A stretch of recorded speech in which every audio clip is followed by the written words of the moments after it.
Hey everyone, Mrhappy here, and welcome to Mondays with Mrhappy, aka Mrhappy Mondays, the weekly Q&A show where you ask me questions and I answer them. What a week it has been. After the 2 days of going nuts to get the extreme and normal mode guides out, I was like spent. I had raids those nights. I had other things to take care of off stream. I did not get to follow my content release schedule this week at all. I didn't even get into Island Sanctuary until Friday. So I've had a heck of a time.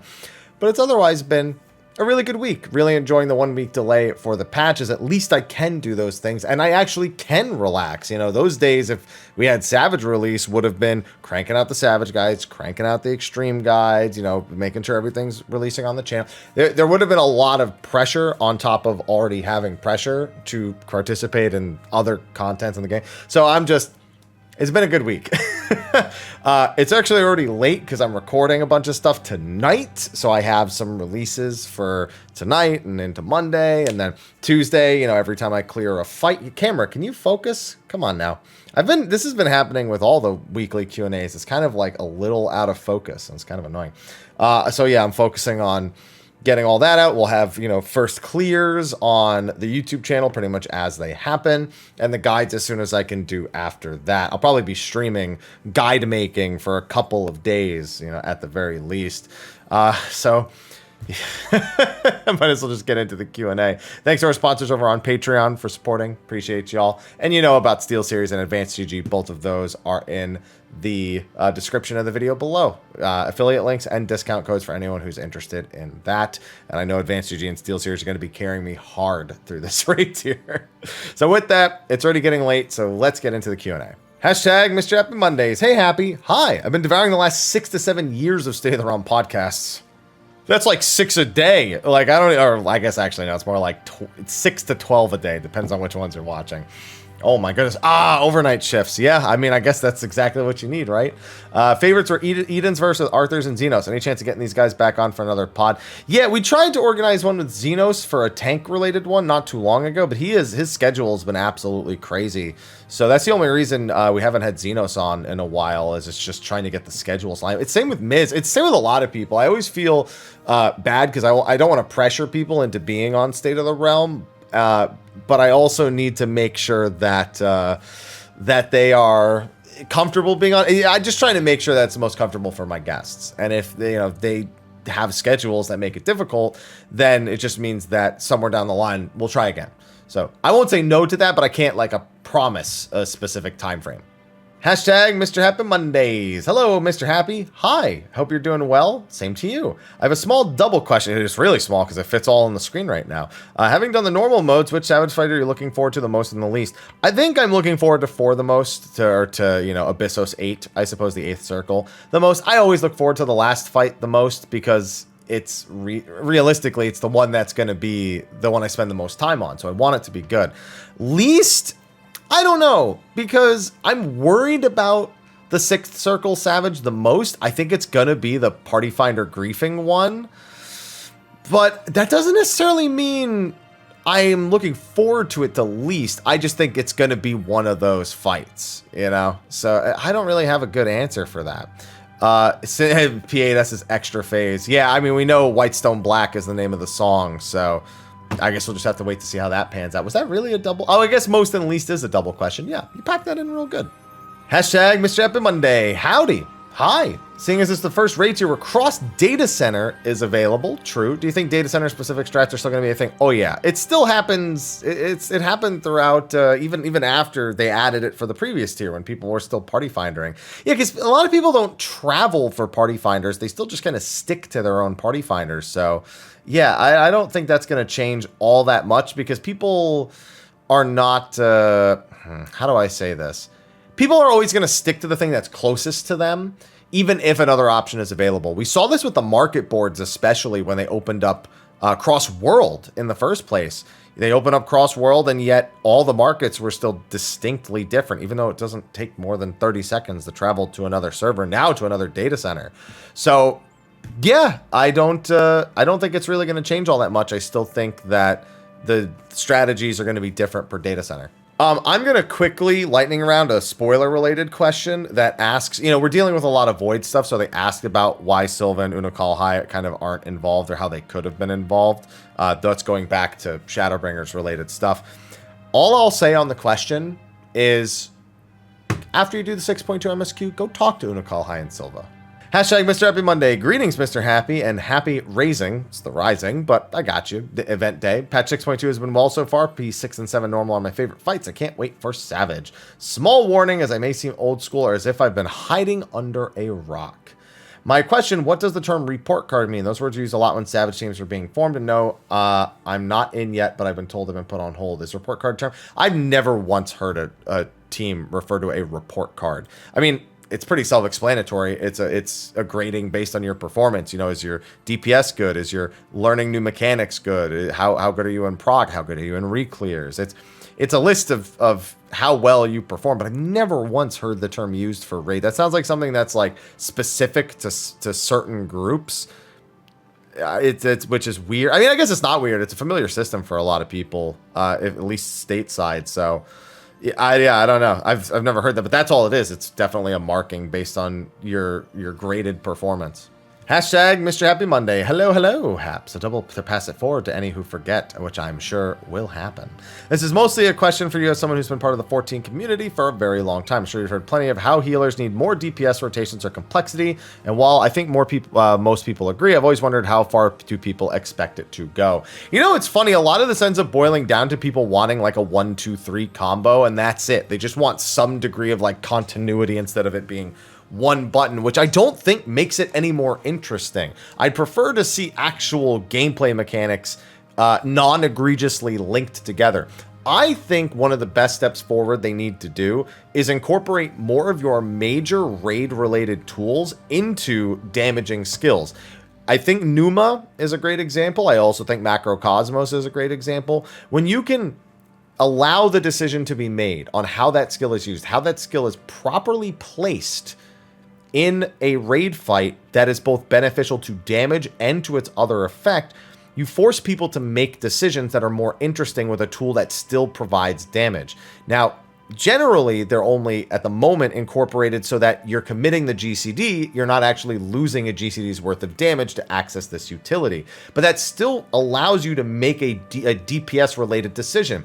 Macrocosmos and DSR's Meteor phase is phenomenal. Are you using it for its entire intended purpose? No, not really, but you are getting a concentrated use out of it that is outside of the norm and is a more interesting decision-making moment. On top of that, with the Lords of Crown, Astro probably showcases some of the more interesting DPS involvements across DSR and likely going forward. So I think they're on to something with that, and it could go further without it being overwhelming. So I think they're on that path, and they just need to stick to it. But what other people are looking for, I won't speak to them. People do kind of want it. Like, people would even take it if you like had to do, if you could like, I don't know, maintain another dot. Like, people will say, oh, give me Arrow 3 back. And I'm like, really? Is that considered exciting? I mean, yes, I guess it's more exciting because it's another button, but is it actually exciting, or is it just you're just grasping at anything you can get? It's a tough call, and it's going to be different per person. Hashtag Mr. Happy Monday. Hey, Happy, hope the patch is treating you well. Same to you. With the updates on UI being implemented, is there hope for a general job-specific HUD elements being updated, such as shifting personal buffs onto job gauges like Ninja Dark Knight? I would say same with Monk. I kind of wish that I could separate. So you can separate certain skills. There is some division of buffs that you can separate from the rest of the buff bar, but a lot of jobs do not do it efficiently enough. One of them is Monk. I believe that Bootshine is you can separate Bootshine from the bar, but you can't separate the damage buff that you get from Twin Snakes. I forgot what they even renamed it. Disciplined Fist, that's what it is. So there's like inconsistencies. I think there is hope for that. I think there's reason to believe they will do it at some point. Maybe we're just not loud enough about it. Oftentimes, I think that's the reason we don't get things, is we might say things on like a live stream or in a weekly Q&A. That's not it. That's not where they're looking for that kind of feedback. They're looking on the forums, occasionally on Reddit, and to see if anything makes a big hoopla sometimes on social media. So it's just a matter of putting it in the right places and not just saying it and then saying, oh, people want this. It's like, yeah, but we're not saying that we want it in the right places. As for the rest, overhauling party list, buff timers, being able... I'll tell you what, some of that is obviously inspired by some more add-on related stuff. The buff timer thing I don't think ever happens officially. They have to completely revamp the way that they design debuff-based mechanics if they do that. And I think it would then become a mechanic to hide certain debuff timers and use only the animation. That's why they're focusing on... They're giving us... our own debuff timers, but they're also giving us like visuals, like the dice counting down and stuff like that, so that there's some way of telling that is separated from that, so it's less needed. The party list, I would like to be able to do raid frames kind of style like we have with the 24-mans, but in 8-mans. That's my own personal thing. And yeah, I think there's always hope for all of this stuff. It's just a matter of being a lot more forward about it. I just noticed it said, I've already moved on to the next question. It said adding mouse over to the party. You can already mouse over the party list. It's just not as clean as it could be. Like if you're hovered over like slightly too far to the left or the right, even if you're kind of over the person, it kind of screws it up. So mouse over works on the party list. I've done it before. So that I wasn't sure if I fully understood. But anyway, moving on to the next question. Hashtag Mr. Happy Monday. Good day, Sir Haps. Hopefully you've been enjoying the patch week. I have. Wish you luck this week, but you don't need it. Yeah, but I still want to get Savage done like ASAP, you know, like that's always a thing for me. I don't really care that much about being world first, but I want to A, have fun, B, prog fast, and C, get to making content. It's always about content for me. It's always what can I do to help other people, and I'm about putting my best foot forward. So I just want to always be playing with individuals who match that speed. So as long as I feel that way, then I'm usually okay in prog. There's something that's been itching my brain. What do you think of the odds that we'll see some sort of upgraded versions of our AF gear? I think it's semi-likely, only because they've done it before, and they've shown a propensity for doing it. Just upgrade it. Don't put it in something like Memoria EX. Please don't do that. I think it's a logical thing to think. It's just a matter of if and how. But actually, I don't know. I didn't really pay attention. Oh, wait a minute. I just realized... Endwalker is already dyeable. Yeah, you bring that up here. So maybe not. Yeah, I think that might have been the reason why they made it dyeable. I had forgotten, yeah, when you finish the role quest, it becomes dyeable for the role, and across the entire role. So yeah, maybe not, actually, now that I think about it, because that was one of the major reasons I was thinking it, but I forgot. So, yeah, I don't know. Since we know the story bosses for the most part, any new theories on the trial series? I think it's exactly what we think it is. Nothing else to say. Okay, so by the way, there's a comment above this question. Somebody found the line that tells us that it's been less than a year since A Realm Reborn. In the melee role quests for Endwalker, they mention how it's been 5 years since the Calamity, since Bahamut, which implies it hasn't been a full year in game. That's the one. That might not be the only one, though. There's definitely more than one, but somebody did find it, and I'm very glad to see that. On to the actual question. Hashtag post-patch Mondays with Mr. Happy. Hey, Haps, hope your 6.2 week went well. Yeah, it did. Didn't go as well as I was hoping, just because my schedule got all screwed up for it, but it went good. I'm still glad we had the week. What do you think about the gearing system we have? I've seen more videos and clips of people complaining it's boring and lazy. As for me, as a turbo casual who stops at EX Unreal, it feels just right. Even with crafted and gradual tome raid gear. So here's the thing. Do I think our gearing could be more exciting? Yes. Do I think it needs to be? No. I play Final Fantasy XIV for the content. The gear is just a method with which I get to do that content. I prefer that approach because when you start making gear more exciting, you also make it more frustrating. Essentially, the simplest way to make gear more exciting is to add bonus effects to your skills, or to change skills in some way, which is how balance, or imbalance, I should say, becomes a major problem. Now, I will say this, imbalance is fun. I don't care what anyone says, imbalance is fun when you're on or willing to play to the correct side of it. When you don't, or when you are someone who wants to stick to your guns, which I think it should be how people feel, that people should feel like they could just play the job that they want to play, that's when imbalance becomes less fun. And that it will bring imbalance. Either that or the effects are going to have to be so lame that we're not even excited about them. Like, oh, this skill deals 5% more damage, or this other skill deals 2% more damage, or This skill provides 1% more crit. And at the end of the day, we're just going to collect all the ones that are best for us anyway, and it's literally not going to make it. At the end of the day, everything that is best for you will be what you pick up and nothing else. So is it exciting if it has newer stuff or if it does something like that? I don't know. I don't really think that it is. And I'll tell you what I don't want. I don't want anything like World of Warcraft's gearing with all the random bullshit that gets thrown in. I don't want that. I 100% know that. But this conversation often comes from Final Fantasy XI people who are like, horizontal progression is the greatest thing. I hate to fucking spill the beans on you, but you know what horizontal progression is? It's literally vertical progression on its side. You start from max level and you go outward, and that's it. Now, some people might think, oh, you go outward and you go up, but it's more like a little, like a little 30-degree angle curve, because every time you're picking up something else that you can use, it's like mildly better than the last thing that you had. It's like, oh, I gained 2 intelligence and a magic attack bonus off that. And it's like, okay, and then what's my next step up? Okay, my magic attack bonus set, I start with this, this, and this. You still vertically work up. You just make multiple vertical ups.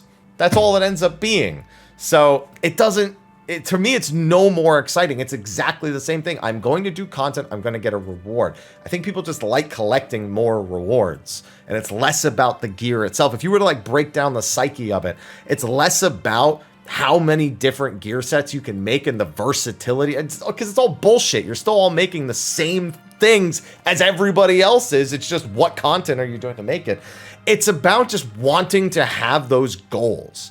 Like, you just need to know, okay, I can get an upgrade here, I can get an upgrade there, I can do this there. And people want that feeling more, like they can reach outward and still pull something that improves their character, which is all vertical progression is. So horizontal progression, just fucking vertical progression on the side blows my mind. How people like build it up like it's this crazy involved awesome thing. It's the same thing. You're just doing it more. And I think that's all people really want out of it. As for revamp the materia system, I mean, everything I said still applies to that. It's still, you add new, more interesting materia, you find the best one, meld it. It ends up being exactly the same as the crit scenario and the skill speed and, getting to the right skill speed tier and all that. It doesn't end up changing a whole lot. And I think that's fine. Again, I'm here for the content, not for the gear. Hashtag Mr. Happy Monday. Hi. Hey. Hope you're doing well. You too. Just a quick question that you may have answered before. Okay. Do you think Dancer's AoE rotation could do with a bit more range? Okay, let me read the rest because I want to clarify. I get why it works the way it does, but sometimes I'm dealing with trash in dungeons. Feels like I'm basically a melee job and not a range. Okay, let me tell you this. When you play Bard or Machinist, you will beg to be back on Dancer. Bard and Machinist have conal AoEs. And let me tell you, it's not a good life. It's not what you want. Trust me. Dancer, yes, you will be in melee range. You will be jumping in. And is it kind of counterintuitive to the idea of being ranged? Absolutely. You do have some range. You have Starfall Dance. You have Saber Dance. You have a couple that are ranged. And even your regular dances, your steps, have a decent amount of range to them. But I understand you're talking about your like basic AoE combo. No, trust me. Just standing in the middle of a group and pressing the AoE buttons is so much better than trying to line stuff up with Apex or to get a conal that makes sure it hits every target. I'd rather have the Dancer AoE any day. Hashtag Mr. Happy Mondays. Hi. Hello. Hi. Hope you're doing well. Thanks. You too. I'm excited for Savage personally since this will be my first time going for World Prog. Ooh, best of luck. Got a quick question. You patched out video. You said casters are well balanced. I think relatively well. Black Mage being, almost no utility, being way at the top, and then Red Mage and Summoner kind of duking it out in the second and third spot. Both being completely viable still. I do think that. After the crit direct hit change and the machinist changes, range physical are outperforming Red Mage and R DPS by a decent amount and is behind Summoner by a decent chunk too in 6.2 content. Do you think it'll receive buffs or it's a good place? I'm going to wait for more data. I feel like a lot of the times what happens is we get this information and people either look at vacuum math or they look at just the encounters we have at the moment, normal mode, Barbaricha, or even just hitting a dummy. Then when we get into actual content like Savage, we see the breakdowns kind of really tell us the true story, but not even week one. Week one data and like week 8 data are kind of like the points that we want to look at most. Or you need to be able to filter by clear date so that you can see the actual comparisons. Just a few days worth of data to me doesn't really tell the whole story. What I will say is I'm glad to see Machinist doing better. Machinist should be doing better than Red Mage. But I think it's also going to be a little bit around the way that our DPS is calculated. We know that FF Logs made some changes, and we know that jobs that have auto crit direct hits that receive buffs from other people are going to see a dip. And Red Mage isn't in any of those categories. So Red Mage should really just be seeing its own performance on a platter. So I'm curious to see what the data ends up looking like, but I don't want to take such early limited data findings and use that to judge how a job is performing overall. I'd prefer to wait for meatier content to make that judgment, because it could be that fight design really favors Red Mage, and not to mention Red Mage being such a high utility caster, I also think should be in the lower category here anyway. Hashtag Mr. Happy Mondays. What's poppin', big haps? Hey, yo! What's up? Info dump ahead if you want to skip. This doesn't look like an if. This is all, the whole question fits on one screen. My dad used to be big into 14 during Heaven's Word and will watch your content. Somehow I remembered your name from watching him. You've been my go-to since I started playing a few months ago. My dad hasn't played in forever. It's something I could do to convince him to come back. I never liked the idea of convincing somebody to come back.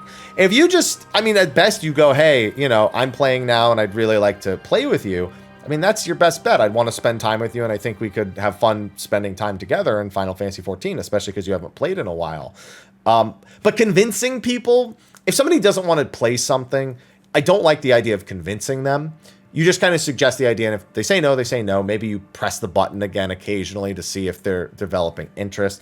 But I feel like you can hinder somebody's enjoyment a lot by pushing them to do something. Sometimes people, they need the push and they get into it and they're really into it. But I prefer to let people kind of feel that natural need to rediscover or discover a game or a piece of media outside of gaming. Anything at all, really. So no, I would say no. I would just put it forth that you want them to play again and you would really enjoy playing with them. You know, as like a father. I was going to say, I don't know the gender. So it's father-child relationship building. Hashtag Mr. Happy Monday. Hey, Haps, hope life is treating you well enough. Yeah, I'm doing all right. So follow up to last week's question. I don't remember last week's question. So let me see if you reveal it for me. I can't remember where I heard you were a different content creator, but if we're going to be taking the phrase expect Dragoon changes to be like 5.1 Ninja at face value, what if the rework is literally moving jumps on the off GCD to the GCD? Completely possible. Wouldn't surprise me in any way. And you did hear that from me. But more importantly, you heard it from Yoshi P, because I was quoting him. So that's, you know what, entirely possible. Wouldn't be surprised. I'm going to keep that on the back of my mind and think about how they could go around that. Maybe them getting, like you're saying, a jump phase where their GCDs are replaced by their jumps, or they earn a jump as a GCD and it's now factored into that. And now it hits way harder because it's on the global cooldown. Hell yeah. And then even don't be surprised if maybe, Xerxes Kogel or Nastron were to follow suit as well. All those things are possible. As for Dragon Sight, good luck. Hashtag Mr. Happy Monday. Hello there. Hi. I've been wondering, are there any questions you really want people to ask? So what would they be? You know what? It's less that there's questions I want people to ask, and more so there's a wider range of questions I'm willing to answer than I get in a weekly Q&A. I'm always, of course, open to talking about things that are content creation related, food related, and other game interests like Armored Core, or Devil May Cry, or things like that. But I have built my entire channel around the prospect of Final Fantasy XIV and Final Fantasy and Square Enix kind of as a whole. And so I've done this to myself. Is it possible somewhere down the line that I kind of open things up a little bit? Maybe make another channel that deals with things more widespread? Sure. I'm contemplating making another channel for the Riot MMO, just to build a second channel out instead of flooding this channel with Riot MMO related stuff. But I want there to be more news. You know, there's a couple of Necrit videos and it's a little bit more deductive than it is, I guess, news or content. And, you know, Necrit's done all the work there. So outside of reacting to that, I don't know that I want to create that channel yet. But I remember that's how my Final Fantasy XIV channel really built itself. And while I think I could just upload stuff to this channel, I also see the benefits of making a new channel for it. But I mean, but back to the question itself. Yeah, I'm willing to answer more things than I get in questions. But I just don't receive those kinds of questions. So maybe if people branch out and try asking new questions, they'll find I'm willing to answer more than just Final Fantasy related stuff. Hashtag Mr. Happy Mondays. Hello, Mr. Happy. I hope you and yours are well. Who actually is Scarmiglione and Golbez and these other people? I know there's been a lot of references to Final Fantasy IV and such, but have these characters been hinted at in other dungeons or alliance raids in 14 itself? No, other than us being told there were going to be Final Fantasy IV references, this is their introduction to Final Fantasy XIV. Consider it like long-time requests of characters that people want to see, people who have played the retro Final Fantasy games, but we want to see something like they did with the Crystal Tower, you know? Nobody went into Final Fantasy XIV and went, oh man, I want the Crystal Tower in Zonde, but I want them to build it into... They just kind of happened, and it's what they did. And because of that, because of all the other elements from other Final Fantasy games they've carefully crafted into Final Fantasy XIV's world, these characters, Golbez and the four Archfiends, are of just major interest across people who have that experience with the Final Fantasy franchise. What we're getting now is what you're asking about. These are the characters that are being introduced. And I think really the big reason why a lot of us wanted it is because Endwalker was already flushed with Final Fantasy IV references, and they were noticeably absent. You know, there was like, oh man, are we going to go to the moon and it's going to be Zeromus or anything like that? And it's like, no, it's like we're the moon, and the fact that we're turning from Dark Knight to Paladin is a Final Fantasy IV reference. And there's, you know, the Tower of Zot and the Tower of Babel from there. And there's, you know, Mage's Sisters. And there's all sorts of references all over the place. They were just noticeably absent. But now they're not. So now we get to build out their references in Final Fantasy XIV, their characters, their lore, their story. And you know what? Off to a damn good start. Hashtag Mr. Happy Mondays. Hey, Haps. Hi. Hope you're enjoying Island Sanctuary. I am. I have a samurai question for you. Not a good person to ask for that, but I'll try. I was looking at Higanbana and the upgraded one, Keisha Higanbana, and noticed they both do the exact same damage and potency and duration. Don't see any situation where I would ever need to waste a charge on Tsubame Geishi. Yeah, so this is the one that almost never gets used, but they gave all of your skills a Keishi version. I don't know if you've noticed this, but all of the Keishi skills are essentially a redone version of the previous skill. They all function in that same way. What it used to be is the Keishi skills were 1.5 times the potency, because they were assuming the potency of a kite-tend version of your other skills. Now that's not the case anymore. Now they've just reworked them to essentially be an instant recast of that same skill. So if you look at the other ones, you'll notice it's largely a similar story. Now, I'm not a samurai main, so I don't know if they made all the potencies exactly the same, but it would wager to reason based on how they were designed before that they did do that. And the only thing is, you very, very rarely ever want to use Keisha Higanbana. There are scenarios where you could argue it, but I don't know offhand what they are. I don't know if, like, maybe in DSR, would you Keisha Higanbana the dragon phase, for example. Both dragons are up pretty much the whole time. You can maintain full dot. It's such an insane potency, but I don't know, because I'm not a samurai main, so I don't have that knowledge on hand. There was a question asking if you were going to need MSQ to do Savage. No. If you've done normal, you can unlock Savage. That's why that information's not out there, because it's you know, it's just assumed that you realize from what their description is that it's just go normal to Savage.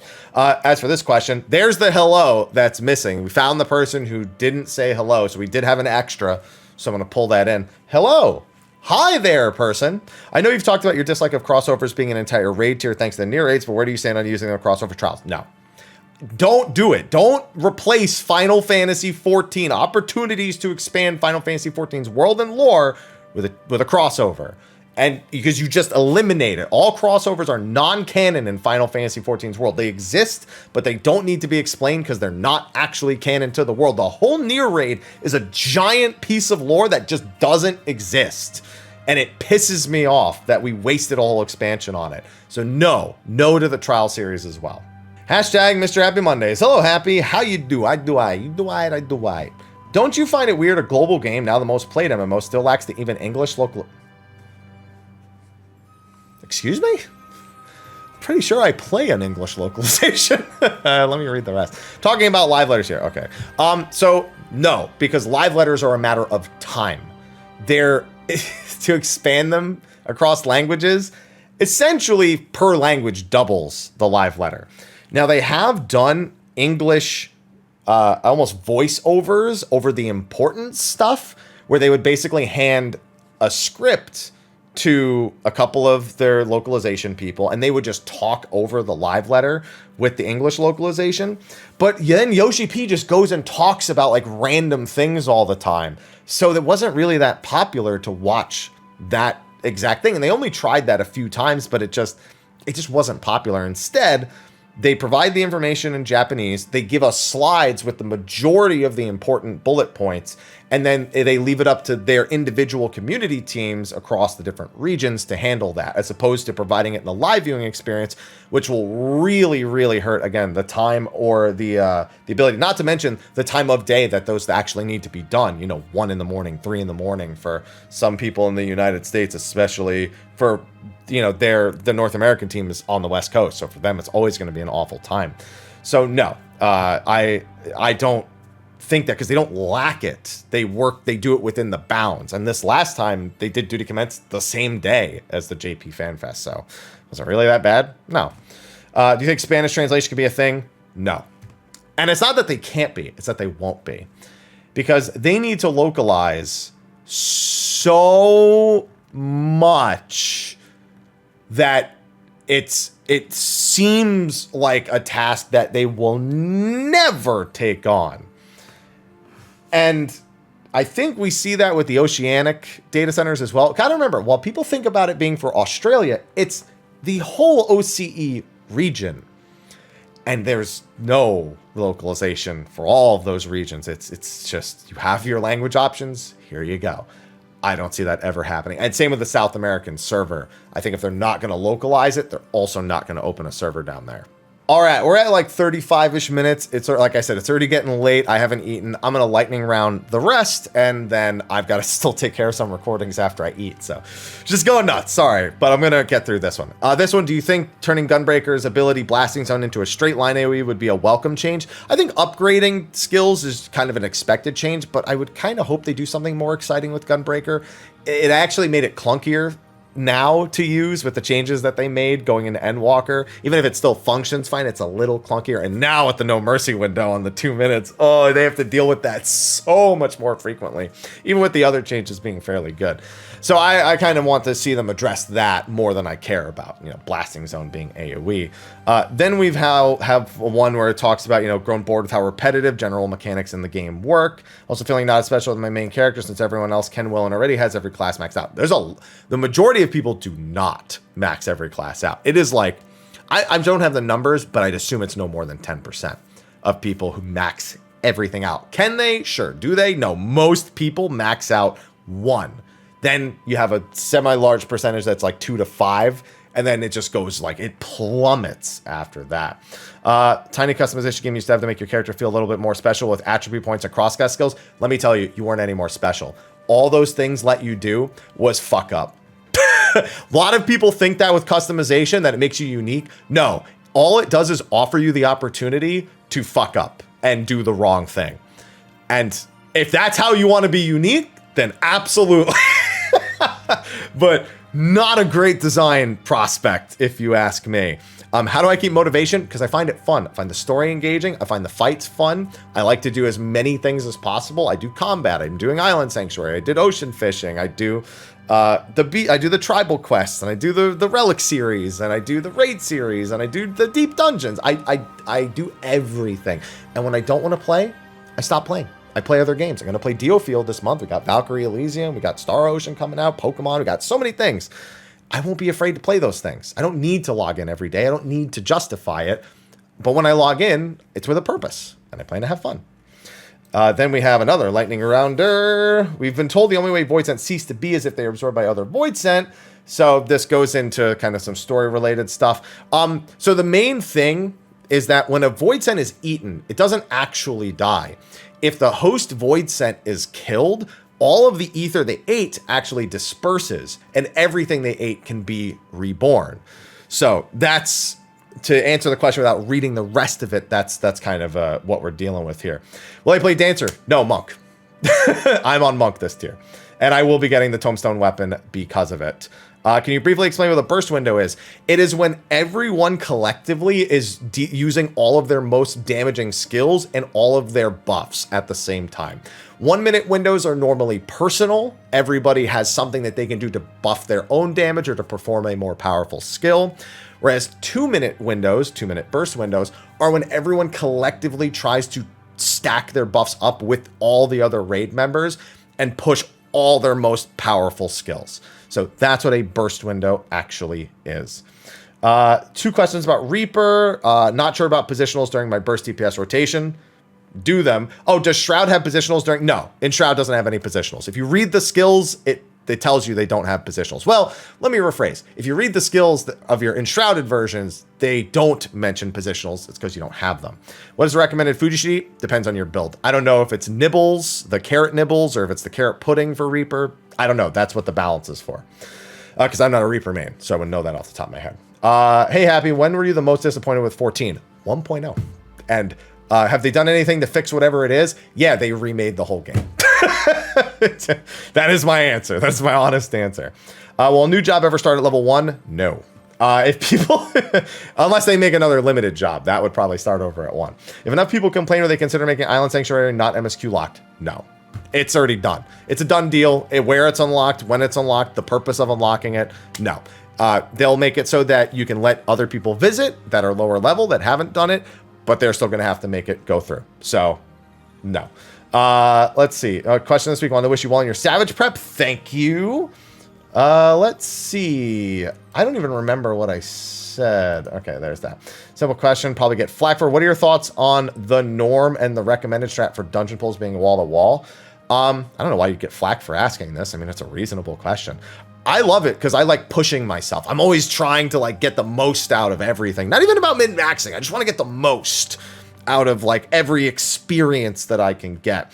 With Savage, it's doing week 1 blind prog. With Ultimate, it's, you know, putting in all those hours and clearing it as quick as possible. With Island Sanctuary, it's about getting to the damn rank 10, and I'm almost there, even though I started on Friday. Just always getting the most out of things. But if somebody in a dungeon, if the tank is like, I don't want to pull wall to wall, I might like groan to myself in real life. I might be like, all right, whatever. And that's it. That's my reaction. All right, whatever. That's fine.